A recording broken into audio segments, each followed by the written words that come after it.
பேசுங்க, அவங்க மேடம் பேசுங்க.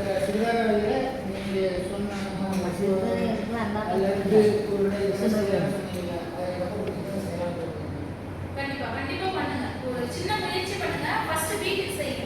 உங்க வீட்டுக்கு செய்யுங்க. உங்க வீட்ல இருக்க 4 பேர் சாப்பிடுங்க. பக்கத்துல இருக்க அக்கம் பக்கத்துல இருக்க ஒரு 10 பேர் கொடுங்க. சரிங்களா? டேஸ்ட் எப்படி இருக்குன்னு கேளுங்க. அதுல ஏதாவது குறை சொன்னாங்க அப்படின்னா அடுத்த டைம் அதுல இன்னும் என்ன சேர்த்து பண்ணணும் அப்படிங்கறத பிளான் பண்ணுங்க. அந்த மாதிரி பண்ணுங்க. ஃபர்ஸ்ட் அக்கம் பக்கத்துல விற்க ஆரம்பிங்க. உங்க பொருள் வந்து நல்லா குவாலிட்டியா ஆயிடுச்சு அப்படின்னு தெரிஞ்சதுக்கு அப்புறம் நம்ம இந்த 2 சர்டிபிகேட் எடுத்துட்டு அதை வந்து எப்படி பேக்கெட் பண்ணி எப்படி பாக்ஸ் போட்டு அதை விற்பனை பண்ணலாம்ன்றத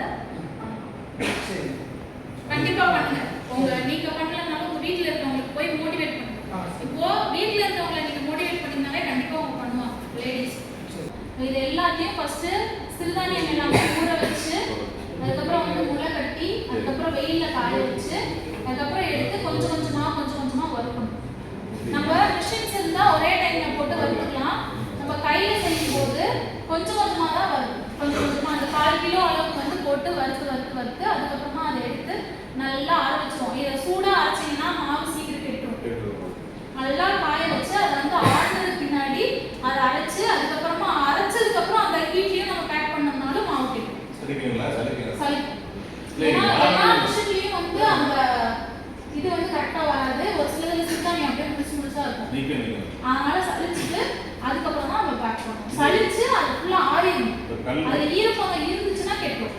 சின்ன லைட்டா கூட ஈரப்பதம் இல்லாம அதுக்கப்புறம் தான் அதை வந்து நம்ம பேக்கெட் பண்ணி அதுக்கப்புறம் லேபிள்லாம் போட்டு செய்யணும். இந்த மாதிரி உபயோகப்படுற பொருள் தனியாக அரைச்சிட்டு திரும்ப அந்த மிஷினை கிளீன் பண்ணணும். இல்லை ஏற்கனவே அரைச்ச மாவு இருக்கும். அந்த மாவு சொல்றது கரெக்ட் தான். அதுல வந்து அரிசி கோதுமை ராகி இந்த மாதிரி அரைச்சிருந்தாங்கன்னா பிரச்சனை இல்லை. ராகி அரைச்சி மிஷின் 1 லிட்டர் ராகி மட்டும் தான் ஓடிட்டு இருக்கு. அந்த மாவு நிற்காம வந்துடும் தம்பி. அப்பப்போ நம்ம கிளீன் பண்ண தேவை. ஆனா நீங்க ரெகுலரா அதை ஓட்டிக்கிட்டே இருக்கீங்கன்னா கிளீன் பண்ண தேவை. நிறுத்தி ஓட்டும் போது தான் ப்ராப்பரா கிளீன் பண்ணுவோம். பழைய மாவு வந்து ஏதாவது அந்த மாதிரி என்ன பண்ணுவோம். குறிப்பிட்ட நாள் நாங்கள் எடுத்து ராகி அரைக்கிறத தாராளமாக போட்டு அரைக்கலாம். கிளீன் பண்ணியே அரைக்கணும் இல்லை. ஏன்னா இதுலயுமே நம்ம ராகி மிஸ் ஆகுது. எல்லாம் அனைத்தும் மிஸ் ஆகுது. நம்ம என்ன பண்ண போறோம்னா பொருள் விலை எல்லாமே சேர்த்து 400 வந்துச்சா அந்த 400 ரூபாயில இந்த கவர் இதெல்லாம் வாங்கிக்கலாம். ஓகேங்களா? இது ஒரு கவர் வந்து ஒரு 2 ரூபாய் to 3 ரூபாய் வரும். லேபிள் வந்து இன்னும் நீங்க கிராண்டா பண்ணீங்கன்னா ஒரு 3 ரூபாய் to 5 ரூபாய் வரும். இந்த லேபிள் வந்து ஒரு 2 ரூபாய் 3 ரூபாய் வரும். சரிங்களா?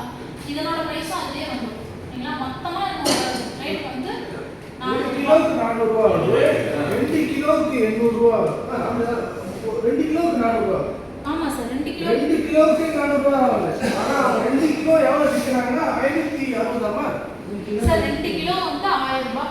2 கிலோ 1000 ரூபாய்க்கு விற்கிறாங்க. அப்பனா பாத்து 400 ரூபாய் செலவு பண்ணா 600 ரூபாய். அப்ப ஒரு கிலோல 200 ரூபாய் செலவு பண்ணா 300 ரூபாய் கிடைக்கும். அதுதான் இந்த மதிப்பு கூட்டுதலுடைய மகத்துவம். இதுல நீங்க எப்படி